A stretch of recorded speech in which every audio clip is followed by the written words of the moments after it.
नीलोत्पल से आप परिचित हैं। बहुत सारे लोग जो आईएएस की तैयारी करते हैं, पीसीएस की तैयारी करते हैं,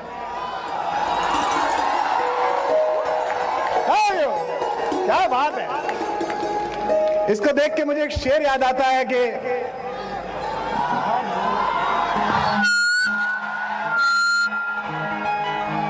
नए दीवानों को देखे तो खुशी होती है। प्रयाग वालों, अब इस लड़के के लिए दोनों हाथ उठाना। मैं इसको देखता हूं तो मुझे 25 साल पहले खुद को मैं खड़ा हुआ पाता हूं मंच पर। ऐसा ही था मैं कि नए दीवानों को देखे तो खुशी होती है, हम भी ऐसे ही थे जब आए थे वीराने में। एक बार नीलोत्पल को सुनिए। ये एक ऐसा लड़का है जो कच्ची मिट्टी से अपना हुनर फोड़ के बाहर निकला है। देखिए, ध्यान रखिएगा, जब जब पुरुषार्थ और देव योग के बीच चर्चा चलेगी, हो सकता है कि पांडवों के हक में फैसला हो जाए, लेकिन महाभारत के पन्नों पर कोई ना कोई कर्ण खड़ा होकर ललकारेगा कि वंश बड़ा नहीं होता, पुरुषार्थ बड़ा होता है। हमारे कवि सम्मेलन और साहित्य के कबीलों में नीलोत्पल ने अपनी पक्षधरता किसी एक किले में अपनी बंदी नहीं करी है। वो झूम के गाता है और आप तक पहुंचता है। और मैं आशा करता हूं कि आज के कार्यक्रम के बाद उसकी उड़ान दिगंत तक पहुंचे। यही इलाहाबाद है जिसने मेरे पर खोले, यही इलाहाबाद है जिसमें धर्मवीर भारती के चंदर को और सुधा को ढूंढता हुआ मैं भटका हूं। आज उसी इलाहाबाद में नीलोत्पल आया है। एक बार पूरा सदन दोनों हाथ उठाकर जोरदार तालियों के साथ उसका स्वागत करे। प्रयागराज की धरती को प्रणाम करता हूं और इलाहाबादी उल्लास को सलाम करता हूं, प्रणाम करता हूं, नमन करता हूं। ऐसा लग रहा है कि जैसे संगम का एक एक रेत का कण जो है वो उत्सव का फूल बन के यहां पर खिल चुका है। देखिए, कटरा से लेके बतरा,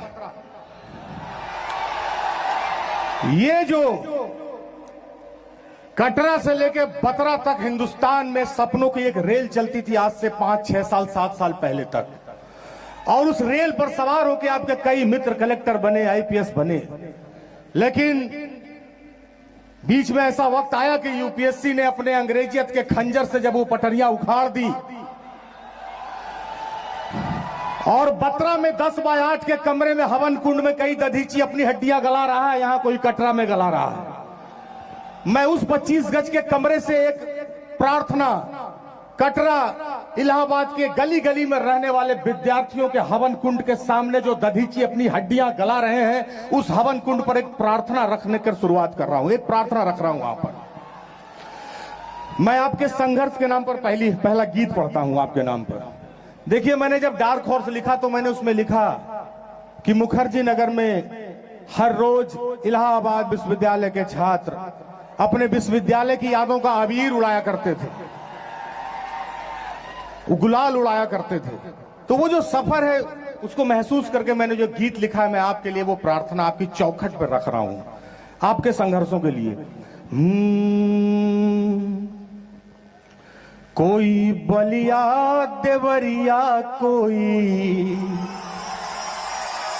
आजमगढ़ से आया है, कोई बलिया देवरिया, कोई आजमगढ़ से आया है। हजारों गांव इलाहाबाद पैदल चल कर आया है। देखिए, मैं जो पंक्तियां पढ़ूंगा और मैं उम्मीद करूंगा कि मैं जिस भाव से, जिसमें भावना से ये गीत आपके सामने रख रहा हूं, आपकी आंख का गंगा जल अभी कुछ देर के बाद आपकी अंजुरी में होगा। कि कोई बलिया देवरिया, कोई आजमगढ़ से आया है, हजारों गांव इलाहाबाद पैदल चल कर आया है। बाबूजी चिंता ना करिहा,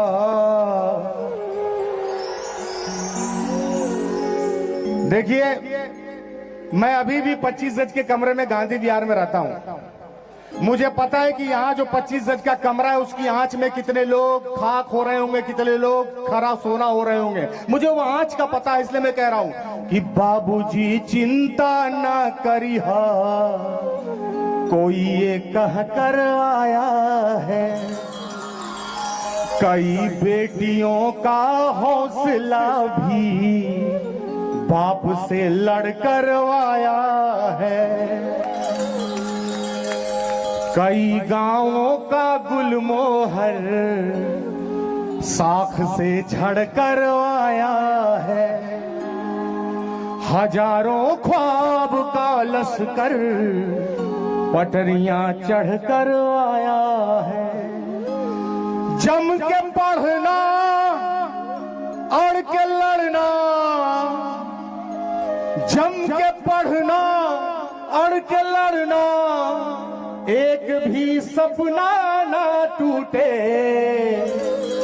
इलाहाबाद के लड़कों तुमसे ये मौका ना छूटे, इलाहाबाद के लड़कों तुमसे ये मौका ना छूटे, इलाहाबाद के लड़कों तुमसे ये मौका ना छूटे।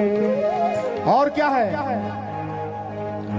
तुम्हारे भीतर के गंगों से कभी भी अरे यमुना ना रूठे, इलाहाबाद के लड़कों तुमसे ये मौका ना छूटे, इलाहाबाद के लड़कों तुमसे ये मौका ना छूटे। और क्या है, आप अपनी जिंदगी में जब सफल हो जाएंगे कि जब बुलंदी पर पहुंच जाओ, जब साहब बाबू बन जाओ, सफलता के समंदर में अकेला टापू बन जाओ, तब कोई यार मिल जाए तो लिपट के अरे रोना ना छूटे। जब कोई यार मिल जाए तो लिपट के अरे रोना ना छूटे, चाहे जन्नत भी मिल जाए दाल भात चोखा ना छूटे, चाहे जन्नत भी मिल जाए दाल भात चोखा ना छूटे। इलाहाबाद के लड़कों तुमसे ये मौका ना छूटे, इलाहाबाद की लड़कियों तुमसे ये मौका ना छूटे।